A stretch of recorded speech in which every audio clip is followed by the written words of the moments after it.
all done it. Ride down to the local coffee shop and sit in the parking lot and bum some free Wi-Fi. Some people actually buy a scone and sit inside to surf, but others just need to check their email really quick. And although it may seem ethically questionable, it's not really breaking the law though, right? Introducing the Computer Fraud and Abuse Act. It says gaining access to hotspots that don't require passwords without the owner's consent could result in a 5-year felony charge. Back in 2005 and 2007, people in Alaska and Michigan have been charged with unauthorized access to unsecured wireless fidelity networks. One man in Florida got fined $400 and had to serve 40 hours of community service for sitting outside his neighbor's house with a laptop and siphoning off precious bandwidth.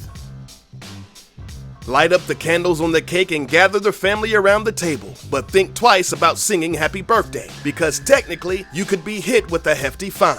Companies have been claiming the rights to the song Happy Birthday to You since 1935. So, if you're in a public place that has a substantial amount of people consisting of more than just your friends and family, you've committed copyright infringement and you need to pay royalties to Time Warner. This seems out of line, but in 1996, the American Society of Composers, Authors, and Publishers, better known as ASCAP, actually got money out of the Girl Scouts of America for singing the famous song around campfires. You've got to be pretty dirty to try to muscle in on some of that cookie money. The sole owner of copyright to the song collects an estimated $2 million per year in licensing fees, and they will continue to do so through at least the year 2030. Whatever you do, you better hold it in, because if you let one fly, you could be facing a trip to the slammer. No joke. In 2008, a man in West Virginia was charged with battery after he farted, then fanned the gas towards a police officer. He was arrested for battery. The charges were later dropped, but come on, he was arrested for farting? In Florida that same year, a 13-year-old middle school student was taken into custody for continuously farting in class. According to the police report, he was arrested for continual disruption of the classroom environment. If the "he who smelt it dealt it" rule still stands, then the officers should have arrested the person who reported it. Just saying. All you married folks out there thinking about cheating on your spouse, think again. If caught, not only will you get slapped by your significant other, you may also get slapped with some handcuffs. Adultery remains a criminal offense in 21 states. Massachusetts, Idaho, Oklahoma, Michigan, and Wisconsin consider adultery a felony, while in the other states it's just a misdemeanor. A woman from Batavia, New York became the 13th person in history of that state to be charged with adultery when she was arrested for having sex with a dude that wasn't her husband. New York penal law states a person is guilty of adultery when engaged in sexual intercourse with another person when either of the two has a living spouse. According to the law, an adultery conviction can get you up to 90 days in jail and a $500 fine. Not only is adultery illegal, but in some states like Florida, living cohabited out of wedlock is a punishable crime.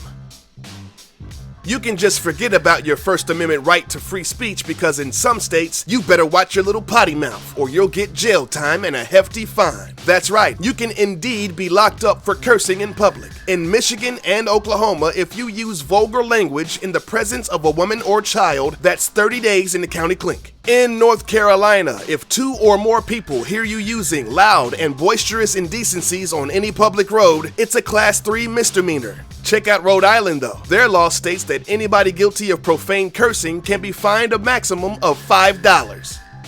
It's like a statewide swear jar. If you register a fake name on online accounts, you could get 20 years in prison. So when you sign into your Facebook under the name MLG420 McSwaggerton, you've technically committed a crime. According to the Computer Fraud and Abuse Act, hey, remember that piece of legislation? Using a fake name online is the equivalent to computer hacking. But the law will never enforce this, will they? Yes, they will, and they have, multiple times. In 2010, a prison guard in Rhode Island was arrested after he admitted to posing as his boss on Facebook. The 27-year-old pleaded guilty to use of fraudulent information and had to pay $500 to the state's Victims Indemnity Fund. In 2009, a 50-year-old woman was convicted of 3 misdemeanor charges. She was accused of being a cyberbully to a 13-year-old girl while using a fake name on MySpace. You remember MySpace, don't you? The case actually went to trial because the teenager later committed suicide. If you have ever been given oral pleasure and you live in one of these 13 states, then you've broken the law. About a dozen states still have anti-sodomy laws, claiming that oral, anal, or any kind of homosexual activity can land you in jail. In 2003, the Supreme Court ruled that it's unconstitutional to prohibit consensual sex between adults, calling it a violation of the 14th Amendment. So that means you can do whatever sexual activity you want to do with whomever you want to do it with, just as long as both parties agree to it. But the federal court ruling apparently didn't mean anything to some of these states. As recent as 2011, in El Paso, Texas, 2 men were kicked out of a Mexican restaurant by police for homosexual conduct. In 2008 in North Carolina, 2 men were arrested when police found out they were having consensual sex privately in their own home. Right now, in Minnesota, there is a law that states that anyone, gay or straight, who voluntarily engages in anal or oral sex can spend a year in jail and pay a fine of $3,000. Driving through the American landscape can be a joy for the entire family. But what happens if you ride through Oregon and New Jersey and you run low on octane? Don't even think about grabbing that pump. They have trained gas dispenser technicians to fill up your tank for you. Not only do gas stations insist on providing this service, it's also the law. Yep, in those 2 states, motorists can be fined $500 for lifting the nozzle and pulling the trigger themselves. In an age where full-service gas stations are a thing of the past, the local legislature still believes that the common driver is incapable of properly fueling his own vehicle.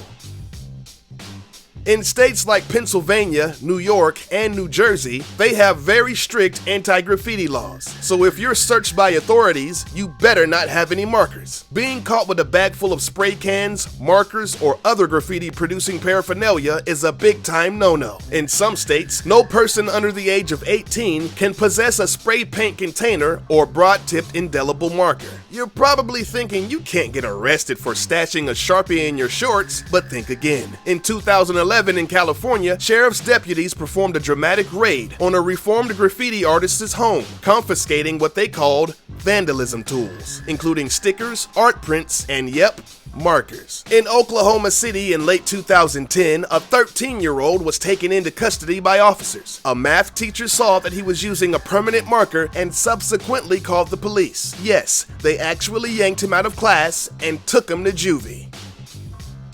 Hey guys, if your ding-a-ling gets a little too excited in a public place, then you had better start thinking about baseball or something, or it's off to the jailhouse. It is illegal in 18 states for a man to have a visible erection that can be seen through the pants. Specifically in Indiana and Tennessee, there are prohibitions against showing a noticeably erect penis through tight or loose clothing. The law states that it is illegal to display covered male genitals in a discernibly turgid state. Discernibly turgid meaning boners at full salute. So don't just keep it in your pants, keep it flaccid and hanging low, or that bulge can land you in the big house.